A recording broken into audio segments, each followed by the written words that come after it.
जय श्री कृष्णा। राधे राधे दोस्तों, क्या आप भी लड्डू गोपाल की सेवा पूजा करते हैं? आपके घर पे भगवान श्री कृष्ण के बाल स्वरूप श्री लड्डू गोपाल विराजित हैं? अगर हाँ, तो इस लीला कथा को बड़े ही प्रेम भाव से सुनिएगा। दोस्तों, जिन भक्तों के घर पे भगवान श्री कृष्ण के बाल स्वरूप श्री लड्डू गोपाल विराजित हैं, वो भक्त यह बात अच्छे से जान लें कि वह कोई मूर्ति नहीं है, वो साक्षात इस अनंत ब्रह्मांड के मालिक हैं, सारी सृष्टि के रचयिता हैं। वो साक्षात भगवान श्री कृष्ण हैं। वो जहाँ भी रहते हैं जागृत रहते हैं, साक्षात रहते हैं। दोस्तों, लड्डू गोपाल कोई मूर्ति नहीं है जिन्हें आपने अपने घर पे विराजित किया है, वो साक्षात इस जगत के पालनहार हैं। लड्डू गोपाल जिन भी भक्तों के घर पे विराजित हैं वो साक्षात हैं। और दोस्तों, एक बात हमेशा ध्यान रखना कि कुछ लोग हमें कमेंट कर देते हैं कि मेरे लड्डू गोपाल तो चमत्कार नहीं करते, लीलाएं नहीं करते। ये सारी लीलाएं चमत्कार झूठे होते हैं। अगर सच में लड्डू गोपाल चमत्कार करते हैं तो मेरे घर पे भी तो लड्डू गोपाल विराजित हैं, तो फिर लड्डू गोपाल मेरे साथ चमत्कार क्यों नहीं करते? मुझे आज तक उनकी किसी भी लीला का अनुभव क्यों नहीं हुआ? तो दोस्तों, एक बात हमेशा ध्यान रखना, जिन भक्तों की जैसी भावना होती है, जिसके भाव जैसे होते हैं, जिसकी आस्था जैसी होती है, जिसका प्रेम जैसा होता है, वैसा ही उसका अनुभव होता है और वैसे ही ठाकुर जी उसे उसका अनुभव कराते हैं। क्योंकि जो लोग ठाकुर जी से प्रेम करते हैं तो ठाकुर जी भी उन्हें दिखाते हैं कि हम भी आपसे प्रेम करते हैं और हम आपके घर पे साक्षात विराजित हैं। दोस्तों, एक बार आप लड्डू गोपाल पर विश्वास करके देखिए, उनसे सच्चे दिल से प्रेम करके देखिए, फिर देखो आपके घर में विराजित साक्षात भगवान श्री कृष्ण के बाल स्वरूप श्री लड्डू गोपाल आपका जीवन कैसे बदल देते हैं। दोस्तों, एक बात हमेशा ध्यान रखना, ये सारा खेल भाव का है। अगर आपके भाव सच्चे नहीं है, आपका प्रेम सच्चा नहीं है, तो आपको कहीं भी भगवान नहीं मिलने वाले। और अगर आपके भाव सच्चे हैं, आप सच्चे दिल से ठाकुर जी से प्रेम करते हैं, तो आपको हर पल हर क्षण ठाकुर जी की अनुभूति होगी। लड्डू गोपाल आपको यह अनुभव कराएंगे, यह एहसास कराएंगे कि वो हर पल हर क्षण आपके साथ हैं। दोस्तों, ऐसे ही विश्वास की एक सत्य लीला कथा मैं आपको सुना रही हूँ, बड़े ही प्रेम और भाव से सुनिएगा। दोस्तों, एक बार एक संत जी और उनके साथ में उनके कुछ और संत और उनके शिष्य थे।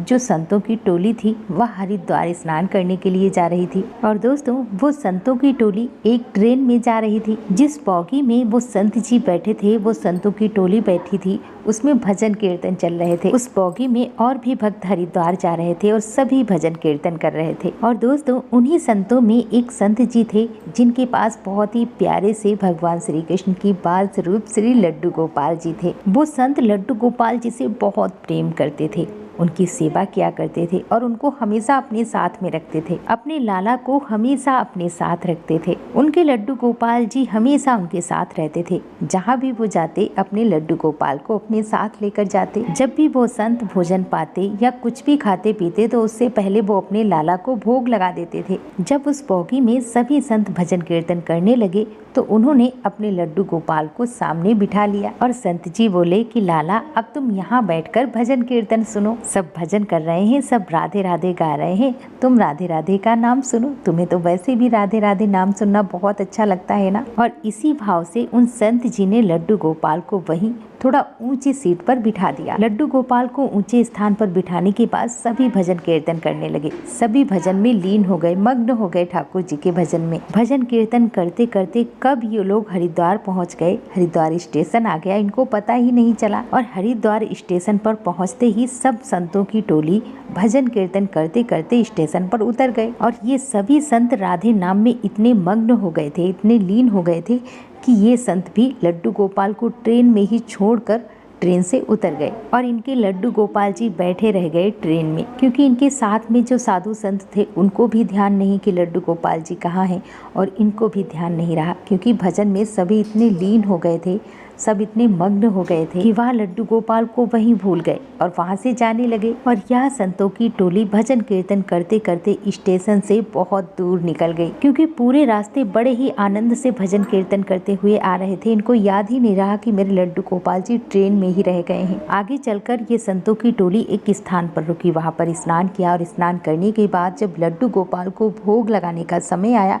तो इनको ध्यान आया कि लड्डू गोपाल जी कहाँ हैं। अब इनको याद आया कि मेरे कन्हैया गए कहाँ, मेरे लाला गए कहाँ, मेरे लड्डू गोपाल जी तो हैं ही नहीं, मेरे लड्डू गोपाल जी कहाँ रह गए। इनको लड्डू गोपाल जी कहीं दिखाई ही नहीं दे रहे थे। जो साथ में बाकी संत थे उनसे पूछा कि लड्डू गोपाल जी कहाँ रह गए। उनसे पूछने लगे कि आपने मेरे लड्डू गोपाल को देखा, आपने मेरे कन्हैया को देखा। अब ये संत बहुत ज्यादा परेशान हो गए, बहुत ज्यादा घबरा गए कि मेरे लड्डू गोपाल जी कहाँ चले गए, ऐसे कैसे मेरे लड्डू गोपाल जी मुझे छोड़कर जा सकते हैं। मैं इतना बड़ा पापी हूँ क्या, मुझसे इतनी बड़ी गलती हो गई, मुझसे इतना बड़ा गुनाह हो गया कि मेरे ठाकुर जी मुझे छोड़कर चले गए। उन संतों के पास जितने भी बैग थे सभी बैग में चेक किया कि कहीं किसी के सामान में तो लड्डू गोपाल जी नहीं है, लेकिन उन संत जी को उनके लड्डू गोपाल जी कहीं दिखाई नहीं दे रहे थे। तभी एक संत जी को याद आया और उन्होंने कहा कि आपने ट्रेन में लड्डू गोपाल जी को बाहर निकाला था और उन्हें ऊंचे स्थान पर सीट पर बिठाया था, और वहाँ से आपने लड्डू गोपाल को उठाया नहीं था क्या। अब उनकी बात सुनकर इन संत जी को याद आया कि मैंने तो अपने लड्डू गोपाल जी को सीट पर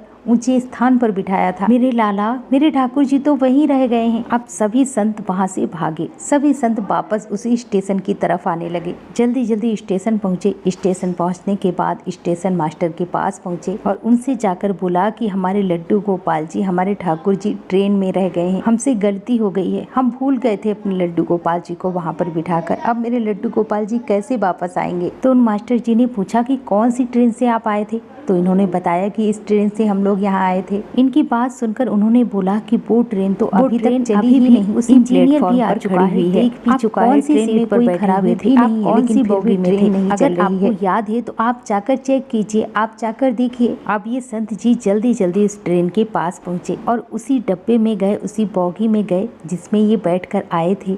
तो देखा कि सामने ठाकुर जी बैठे हैं और ठाकुर जी वहाँ पर बैठे बैठे मुस्कुरा रहे हैं। संत जी अपने लड्डू गोपाल को देखकर बहुत खुश हो गए, उन्हें उठाकर अपने सीने से लगा लिया, उन्हें लाड प्यार करने लगे। संत जी की आंखों में आंसू आ गए और संत जी वहाँ से दौड़ते हुए स्टेशन मास्टर के पास पहुँचे और उनसे कहा कि आपका बहुत बहुत धन्यवाद, मेरे ठाकुर जी मुझे मिल गए हैं। और कहा जाता है दोस्तों कि इसके बाद जब उस ट्रेन को चलाया गया तो वो ट्रेन चल दी। दोस्तों हैरान करने वाली बात यह थी कि बिना किसी खराबी के वह ट्रेन इतनी देर तक वहाँ पर खड़ी रही। दोस्तों हमारे लड्डू गोपाल, हमारे ठाकुर जी अनंत ब्रह्मांड के मालिक हैं। दोस्तों ट्रेन तो बहुत ही छोटी सी चीज है, अगर हमारे ठाकुर जी चाहें तो वो समय को रोक दे। हमारे ठाकुर जी, हमारे लड्डू गोपाल चाहें तो वो कुछ भी कर सकते हैं। दोस्तों यह हम सब अच्छी तरह से जानते हैं कि इस संसार में जो कुछ भी हो रहा है उनकी मर्जी से हो रहा है। जो हमारे इस शरीर में सांसें चल रही हैं ना, ये भी उनके आदेश का पालन कर रही हैं। इस सृष्टि में, इस संसार में, इस अनंत ब्रह्मांड में जो कुछ भी होता है उनकी मर्जी से होता है। दोस्तों अगर आप लड्डू गोपाल की सेवा पूजा करते हैं, उनसे प्रेम करते हैं, उनमें आस्था रखते हैं, भाव रखते हैं, तो दोस्तों विश्वास कीजिएगा कि इस अनंत ब्रह्मांड में कोई भी ऐसी ताकत नहीं, कोई भी ऐसी शक्ति नहीं जो आपको हरा सके या फिर कोई भी किसी भी तरह से आपको नुकसान पहुंचा पाए। इसीलिए दोस्तों आपके घर पे अगर लड्डू गोपाल विराजित हैं तो वो साक्षात हैं, भगवान श्री कृष्ण हैं। आप उनसे प्रेम कीजिए, उन पर पूर्ण विश्वास कीजिए और ज्यादा से ज्यादा नाम जाप कीजिए। और मेरे साथ एक बार प्रेम से बोलो लड्डू गोपाल की जय, कृष्ण कन्हैया की जय, जय जय श्री राधे।